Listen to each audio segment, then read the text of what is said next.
interested and understand monetary policy. Unfortunately for our country, they understand it a lot better than they do in Washington. That's right. Yeah.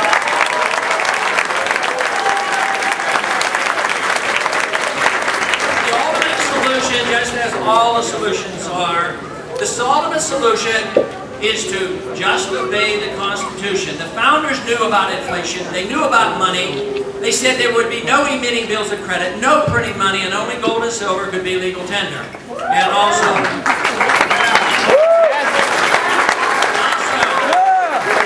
they very clearly did not give authority to establish a central bank. Therefore, we should not even have a Federal Reserve System.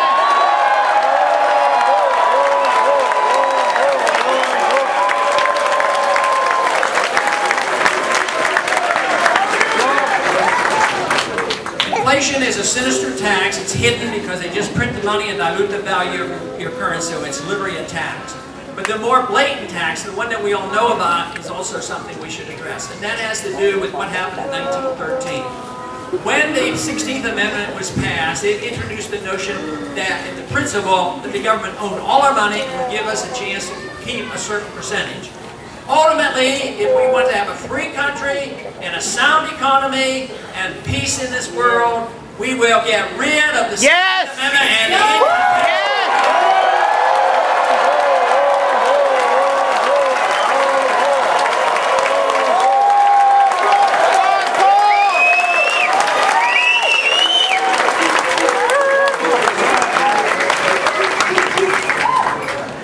our big problem is how do you reverse the course?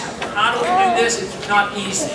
Today we win a few battles, we're getting more attention, but I sense that there's something stirring in this country today like never before. I've seen the crowds build, the number of people that we are getting to our rallies at the University of Minnesota the other day.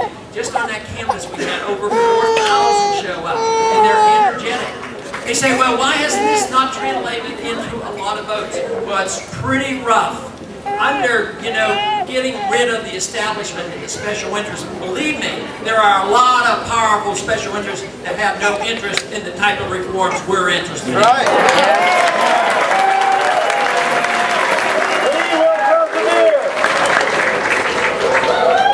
Ultimately, the only way a country changes its tune and changes its direction is to win the hearts and mind of the people. And that is what's happening today. It reminds me of what was said after the Vietnam War ended. Colonel Summers, our colonel, met with Colonel Tu, a Vietnamese colonel. And they got to talking, and our colonel said to Tu, he says, he said, we won every single military battle when we fought you. To brag about our military prowess. And Colonel Tu responded very astutely. He says, yes, that is true, but it's also irrelevant. The point being that winning the hearts and mind of people, whether it's here in our home country, whether it's in Iraq, or whether it was in Vietnam, that is the only thing that counts. But that is where I'm the most optimistic. The most optimistic when I visit the campuses and all the young people joining us, and the enthusiasm that we see in the internet. That is what we're doing. We're winning the hearts and minds of the next generation. Right.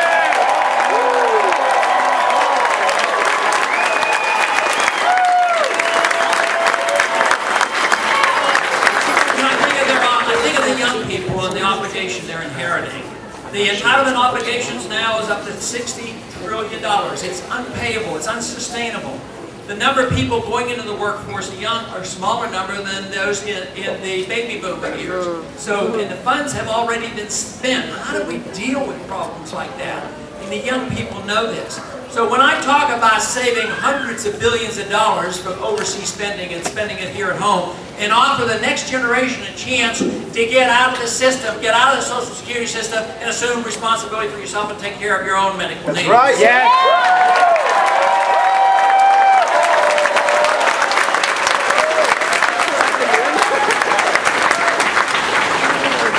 There's every reason to be optimistic that this trend will continue. I don't know exactly what will happen to the whole election year. Things change quickly. Things happen already that I would have never predicted. But I do know that the enthusiasm that has been built around this freedom message is going to continue.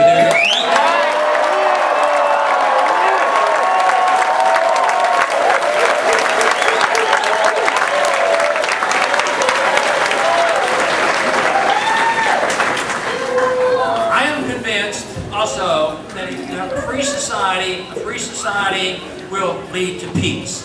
And if you have peace, you will have prosperity. Yes.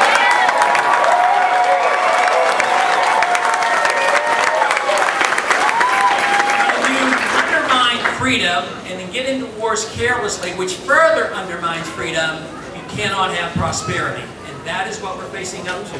It doesn't happen immediately, especially if we have been blessed, as we have been blessed with a great deal of prosperity. It takes a while to consume our wealth. But I think what we're realizing now is we have consumed so much of our wealth.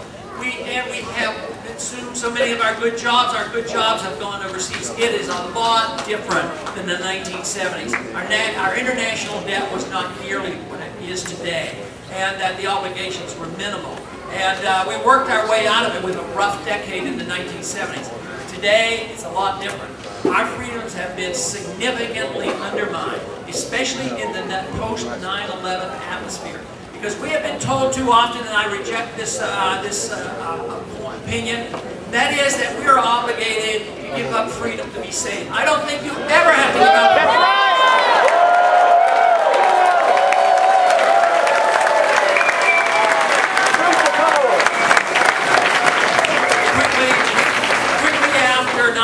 The Patriot Act was passed. When that was passed on the House floor, it wasn't even available to be read. And when I asked other members of Congress, how can you vote for this? You haven't even read it. And they say, yeah, I know. But you got to be patriotic, and everybody's scared, and they want us to do something. And they supported it. Which has introduced the notion of warrantless searches that we're all subject to now. And not only can we be subjected to warrantless searches, but if they search our homes and we happen to know about it and you go and tell somebody else, you could be committing a federal crime by just telling somebody that the government searched your home. They have access to our internet and to our mail and our telephone conversations without proper search warrants.